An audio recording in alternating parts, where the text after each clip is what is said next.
আসসালামু আলাইকুম এভরিওয়ান। তো এই ভিডিওতে আমরা দেখব হচ্ছে কারেন্সি এক্সচেঞ্জের অন্য কিছু আরো মেথড, যেমন হচ্ছে ফরেন এক্সচেঞ্জ সোয়াপ। তো ফরেন এক্সচেঞ্জ সোয়াপ বলতে আমরা কি বুঝি? তো ফরেন এক্সচেঞ্জ সোয়াপটা হচ্ছে কি কারেন্সি এক্সচেঞ্জের একটা method, a combination of a spot sale with a forward রিপারচেজ।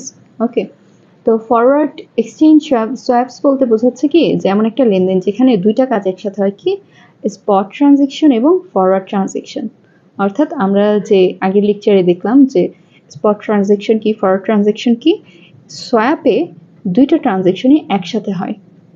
এটা শুনে একটু কনফিউজড লাগতে পারে, আমরা সামনে এক্সাম্পল দিয়ে ক্লিয়ার করব। তো সহজভাবে বলা যাচ্ছে যে এখানে কারেন্সি বিক্রি করা হয় এবং আবার সেটা কিনেও নেওয়া হয়। তো ফরেন এক্সচেঞ্জ সোয়াপে swaps allow parties to meet each other's needs for a temporary amount of time and often cost less in fees than separate transactions. ওকে, তো সোয়াপটা কেন ব্যবহার করা হয়? যে সোয়াপ ব্যবহার করা হয় যখন অল্প কিছু সময়ের জন্য হচ্ছে অন্য কারেন্সি দরকার, কিন্তু পরে আবার ওই কারেন্সিটা দরকার। হ্যাঁ, আমরা সরাসরি এক্সাম্পল চলে যাই, কি যে ধরি টয়োটা হচ্ছে আমেরিকায় গাড়ি বিক্রি করছে এবং টয়োটা আমেরিকাতে গাড়ি বিক্রি করে কত পেলো? $1 মিলিয়ন পেলো। এখন সমস্যা কোথায়? তো সে হচ্ছে টয়োটা এই টাকা 3 মাস পর ব্যবহার করবে ক্যালিফোর্নিয়া সাপ্লায়ার্সকে পে করার জন্য। সে আবার ক্যালিফোর্নিয়া সাপ্লাইকে 3 মাস পরে তার পে করার কথা, অর্থাৎ সে তো এখন টয়োটা গাড়ি বিক্রি করে $1 মিলিয়ন তো পেয়েছে, কিন্তু তার এখন তো ডলারটা প্রয়োজন নেই, তার হচ্ছে 3 মাস পরে দরকার। এখন সেই টাকাটা দিয়ে কি করবে?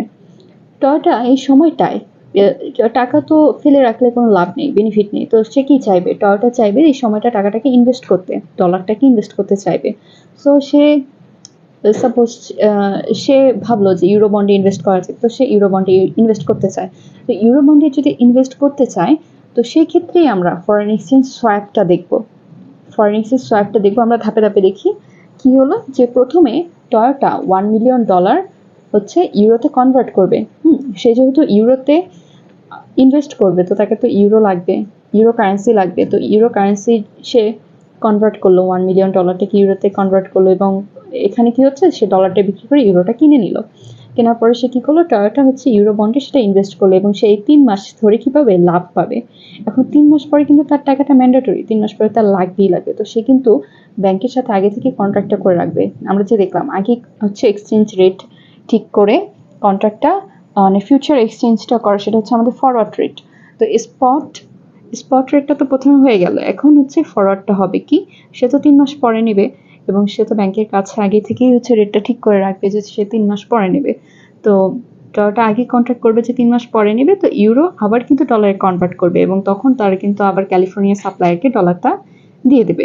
তো সোয়াপে আমরা সুবিধাটা কি পাচ্ছি, যে টাকাটা হচ্ছে অলসভাবে থাকছে না ডলারটা, এবং এই মাঝে যতটুকু সময় ছিল ইনভেস্টও করা গেল, এতগুলো ডলার অলস রেখে দিয়ে তো কোনো বেনিফিট নেই।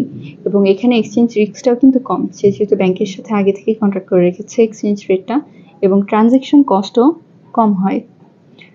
তো বলা যায় যে ফরেন এক্সচেঞ্জ সোয়াপটা হচ্ছে আসলে এমন একটা লেনদেন যেখানে একটা কারেন্সি এখন স্পট মার্কেটে এক্সচেঞ্জ করতেছে এবং ভবিষ্যতে আবার সে কিন্তু ফরওয়ার্ড কন্ট্রাক্টের মাধ্যমে আবার এক্সচেঞ্জ করবে। তো এই এটা আসলে কোম্পানিগুলো ব্যবহার করে যে টেম্পোরারি কারেন্সি নিডটা পূরণ করার জন্য এবং হচ্ছে ইনভেস্টমেন্ট করার জন্য।